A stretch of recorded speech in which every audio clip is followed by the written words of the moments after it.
I'm recording this video just to share how stupid this project is I'm working on. It's beautiful, but it's also stupid, so let's get started. So first thing you'll notice is that I'm modifying the prototype of the array to add a sum function. Very simple, but it's just here, and it's actually not used in this file. I'm not really sure where it's used. I assume it's used like in a couple places at least. But yeah, I don't actually know. So I am using bun because I like bun.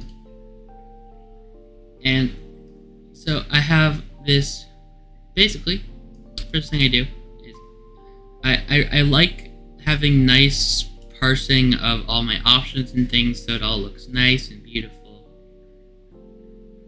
But I do want this to be runnable as an executable, so obviously I just have my main, like, this right here is basically like the thing I want to run as my executable. This is everything else. So let me actually go ahead and showcase how this works. So here, if I go ahead and build it real quick, just make sure it's up to date, and then I'll go into my dist directory. So you'll see I have this db.exe. So if I go ahead and just run this, I actually kind of meant to do db/db, and then I want to run the help command since it's the executable version. So basically, this is my custom relational database implementation.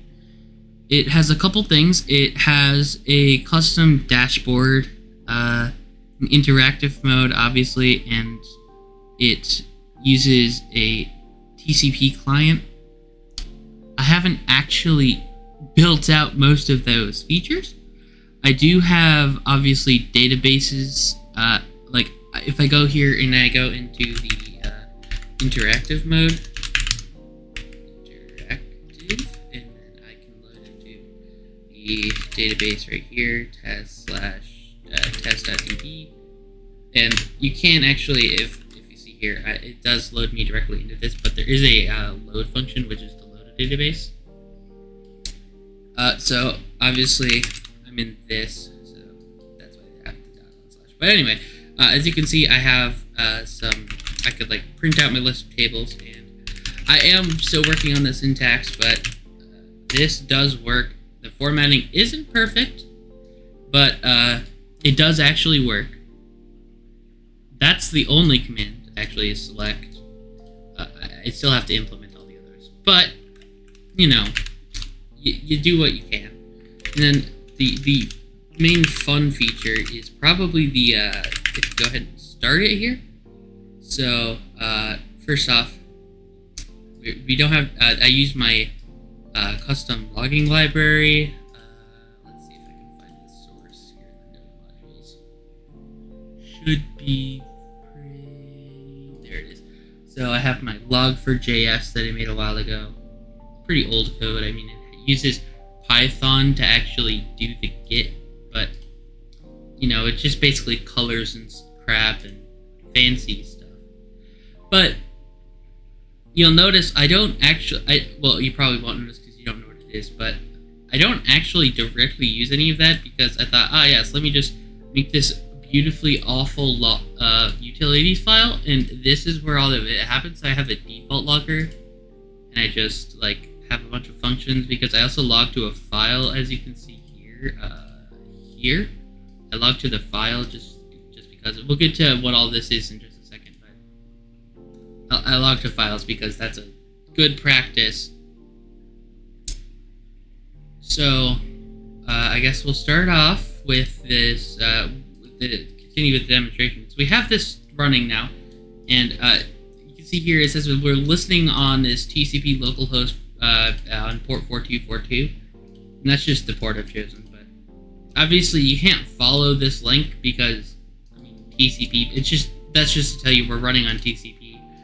But if I go ahead and just pop this one out here so we can see it.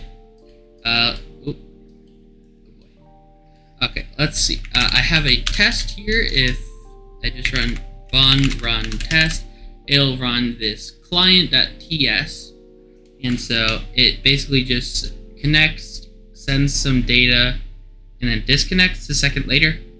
I mean, literally, I have to set timeout and then end the socket exit.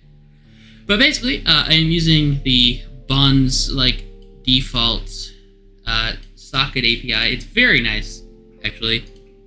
And I have a gzip compression, some utility function for that, just because it's a little bit, as you can see, to decompress JSON.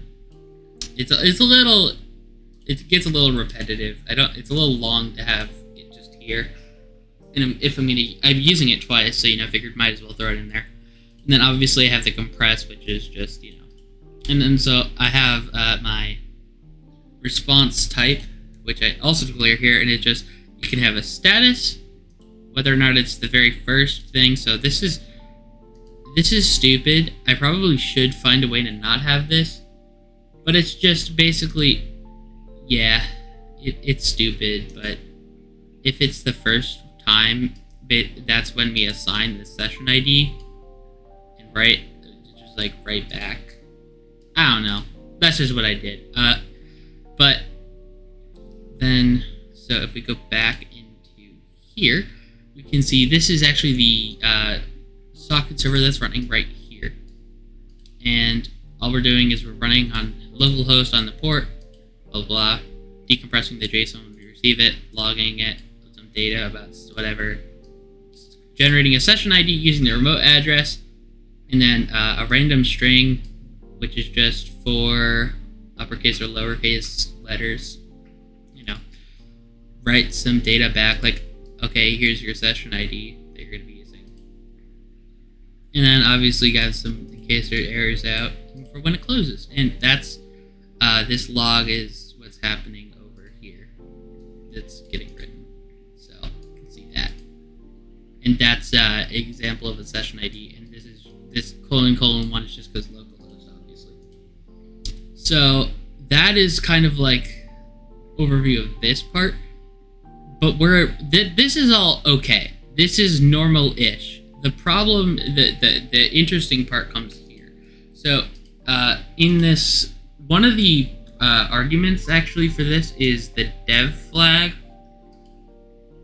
and it's really just I don't want it. You'll see in a second why I need that. So I do have etc hosts and a Nginx reverse proxy set up on my PC so that I can have fancy links with HTTPS, and I have like my own CA route. It was a whole process, but now I have beautiful links like HTTPS, blade internal. And so if you've been looking at this for any amount of time, if you've been looking at the code, you'll notice, dear God, why? So in the source interface web, I actually have a whole Vue project. I actually have like a Vue project, just straight up, regular Vue code, nothing crazy. Obviously, the package JSON is out here. If you want to see the package JSON, here it is. I'm not actually using this Vue, but whatever, or the CSS actually. So the stupid thing that this is doing is, if you haven't noticed, it's building it when it runs. So we just use bunx build, and then obviously the current working directory, we just put it in here. So it builds there, and then obviously we can serve the file from this dist directory, because now it's just like 3 files. And this is just a basic serve whatever file the client asks for from this, which is probably not completely secure, but I don't really care for right now. I may fix that later if it actually isn't secure, but the stupid thing is here. So, if you have the dev flag enabled, every time you go to the root path, it rebuilds. So basically, it waits until this thing exits and then it returns. So basically every time you reload, it refreshes, because I couldn't figure out how to get the bun watch to do that.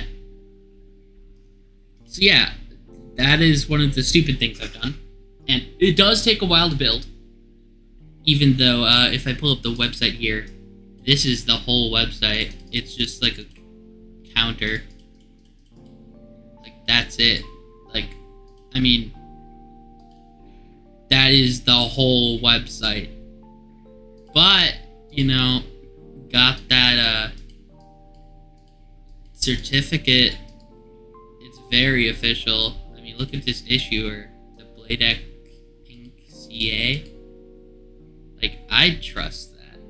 I'm gonna have to blur that. I just showed my location. Nah, actually I didn't. But yeah, so this is the stupidity of this project.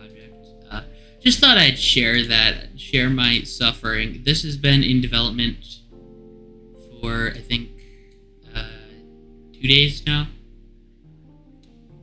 No, it was just a day. But it feels like it's been 2 days.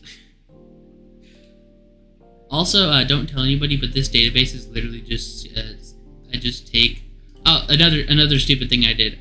So my database is obviously a class. The table is a class. The column is a class. The value is a freaking class. For whatever reason, obviously. And then I have some planned database commands like create and drop. Wow, so useful. Serialized values, right? Data types, actual data. Yeah, just very, very stupid things. But literally all this does is recursive. Like, so when we load a database, I literally I start out here and call the load of each column, and each column calls the load of call the load of each table from the database. The load of each table loads each column, and each column loads each value. Yeah, so that is a very interesting thing that I did. And then literally to serialize it, it just all goes into JSON, and this opens like this, but really I should be opening this with the text viewer, and yeah, it's just straight up JSON.